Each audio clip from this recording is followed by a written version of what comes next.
spicy. So now we're going to start our beans. These beans here, pinto beans, regular pinto beans, have been washed already. So my mom's adding the water, and then we'll add a little bit of garlic. I think we should start with the sauce.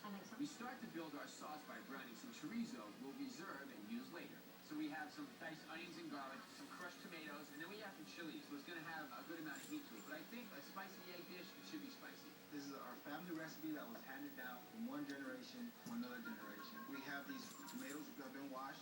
We have Kip, other chilies that also been washed. what are you doing? Cloves of garlic. And we'll just Are you being nice to our guest? Hey, salt, and then we'll boil them down. Blackie. And then once these are soft, we are going to puree them. We want to save all the flavor of this chorizo. So Look at me. to actually put a little red wine in there. Look at me. If you want to stay, you need to play nice. Then we're going to add our tomatoes.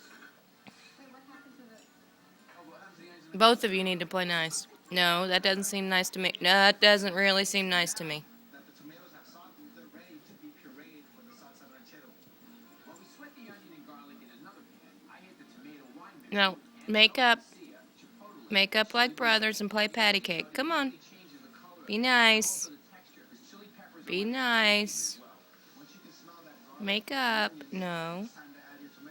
All right, shake hands. All right, shake hands.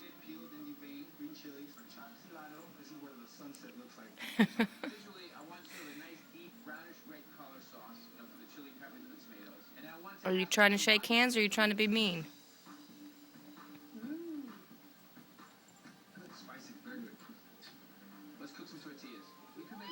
All right, boys, you can take this outside.